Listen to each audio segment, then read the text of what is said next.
Isang babae ang nagtungo sa isang klinik upang magpakonsulta. Babae. Dok, hindi ko alam ang gagawin ko. Araw-araw, tila nawawala sa sarili ang asawa ko ng walang dahilan. Natatakot ako. Dok, may lunas ako diyan. Kapag mukhang magagalit na ang asawa mo, kumuha ka ng isang basong tubig at simulan mong magmumog for 30 minutes. Basta imumog mo lang ang tubig at huwag lulunukin hanggang hindi siya umaalis sa kwarto o kumakalma.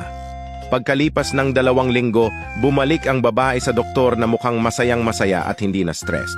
Babae, Dok, napakagaling ng payo mo.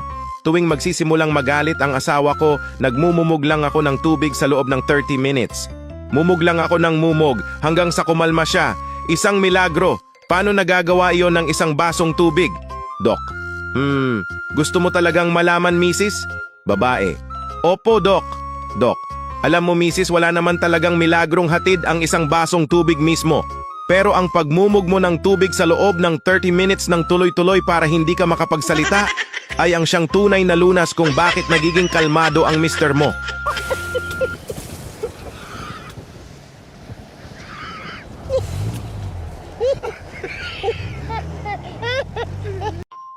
Sa tulong ng isang magaling na gynecologist, isang 65 years old na babae ang matagumpay na nagdalang tao. Makalipas ang 9 na buwan, iniluwal niya ang isang napakalusog na sanggol. Lahat ng kanyang mga kamag-anak ay dumating upang bisitahin at makilala ang pinakabagong miyembro ng pamilya.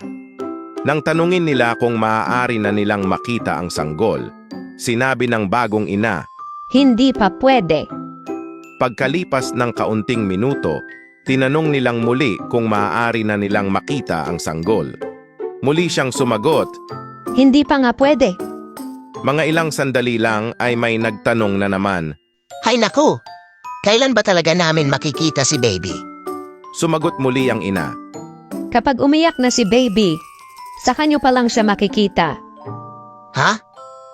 Bakit kailangan naming maghintay hanggang umiyak si baby? Tanong ng isang kamag-anak.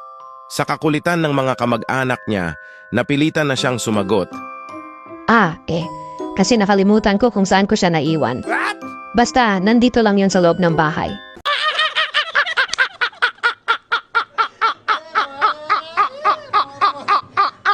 Oh my god. You're so awesome, Lawrence Lim. It's Lawrence Lim with the W. Pam, pam, pam, pam, pam, pam, pam.